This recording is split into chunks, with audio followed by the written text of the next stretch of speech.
She was already dying in a 71 Tridosiku Siberian swamp when the storm rolled like a slow mussel through the reeds and froze the world into a hard, white silence. Her ribs drew shallow. Her fur, once thick and bright, lay matted with ice. Each breath came out as a thin thread that vanished before it could warm the air. The swamp did not notice. It only held its cold. Not far from that frozen edge stood a small wooden cabin, its roof bowed under snow, and its single window a warm, amber rectangle against the night. Inside, an old woman sat near an iron stove, the metal living thing that murmured and roared and kept the room from becoming the outside. She had lived long enough to know weather and hunger and the small miracles of heat. Tonight, the stove's glow was thin, and the wind was loud. The woman heard the swamp before she saw it. A faint, ragged sound, like a breath someone was too tired to keep. A tuft of fur ghosted against the porch. Then another sound, a whisper of pain. The woman opened the door, and the storm reached in like a hand. The fox stumbled forward, belly low and full, legs trembling. She did not look for shelter as a plea. She only kept moving toward the only warmth she could smell. The woman did the only thing she could. She reached and guided and pulled a thin creature into the light. If you love stories of survival and small mercies, tap subscribe. More like this.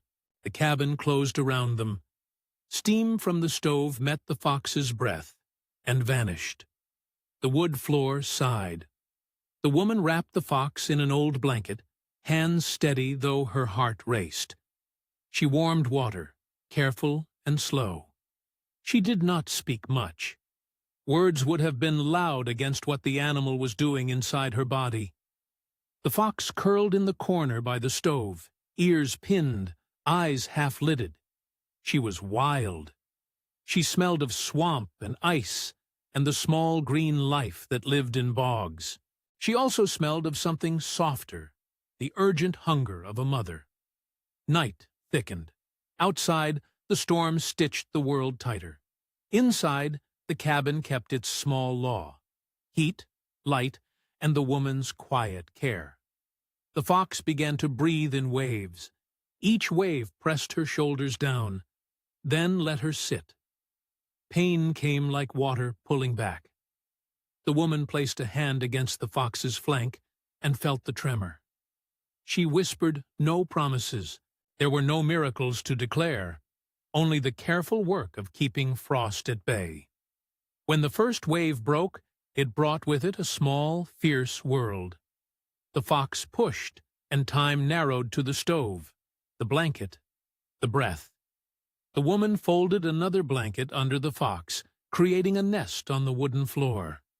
She cracked an old egg on the edge of the table, warmed it slightly, food for a mother too spent to hunt.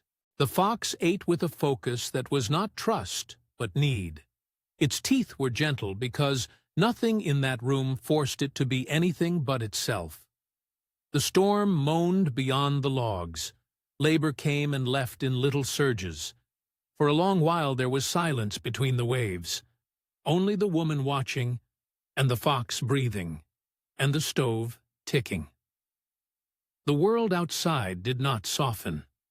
It waited, patient and indifferent, while the work inside a tiny cabin decided between life and loss. Then the cub arrived.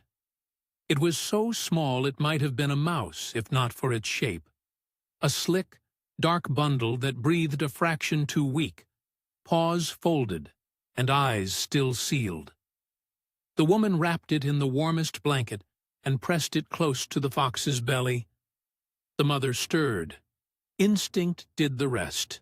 She nudged, she licked, she curled around the cub with the same single-minded attention she would have had in any den. The cub gave a sound less than a cry, more like the first attempt at voice. The room exhaled. Relief came soft and careful. It did not sweep away fear. The cub was fragile, and so was its mother. The night had not given them mercy. The woman's hands had carved a space where chance could tilt them a little toward life. The fox fed. The cub pushed at the warmth like a tiny thing trying to climb back into the world. Paws, at first slipping on the wood, found a grip. Small claws scratched, then found the blanket's weave. The stove kept its steady heat, and through the cracks in the cabin the storm kept grinding. But inside there was motion. Tiny, stubborn, and insistently alive. Days after the birth, progress came in small, exact measures. The cub learned to breathe more loudly. It began to make little sounds that were curious, not only hungry. It discovered the feel of fur against fur. Its legs grew a little firmer. The fox, once a creature of the swamp and the wind, unrolled from herself and moved with the slow return of strength. She did not become tame. She remained wild and watchful, a mother with the steel of the wild still in her eyes. But she tolerated the woman's presence in the way a grateful guest might accept a bowl of warm soup, without words, filled with the math of need and comfort. The woman kept a routine: warm milk, careful sheltering, patches of sunlight on the floor in mid-afternoon that the fox would move into like a person drawn to a window seat. There were nights when the cub's breathing thinned and the woman sat up until dawn, hands pressed to a bundle of fur, as if warmth could be made more certain by persistence. Once, when the wind rose cruel, the fox rested her head on the woman's knee, in a moment that was not surrender, but trust, measured and finite. The woman felt the tiny heartbeat, and it felt like a drum calling a small, stubborn rhythm. Weeks folded in. Paws began to beat out little hikes across the cabin floor. The cub's eyes opened to a blurred, bright new world. The swamp was still a place of danger beyond the glass, but inside the cabin there was a slow reclamation. Food found, warmth hoarded, a mother's teeth no longer dull with iciness. The fox moved with a new economy, wary but present. The cub chased a shadow and skidded into the woman's boot, and the woman laughed, a sound that belonged more to children than to lonely cabins. There is a simple truth to any rescue. It is not heroism in one thunderous act, but a succession of small decisions, repeated. Heat, food, staying awake when it would be easier to sleep, choosing to offer shelter to a wild creature, and then continuing to feed it when the reward was not yours to claim. In a place where the temperature could cut a life down like a blade, these were the instruments of survival. Months later, when the swamp had thinned into spring and ice loosened its grip, the fox stood at the edge of the woman's porch and looked out. She sniffed the cold air that no longer burned so sharp, and then looked back at the cabin, at the figure by the stove, who had been a slow, steady presence through the worst of the storm. The cub darted around her feet, no longer a whisper, but a small, fierce voice of its own.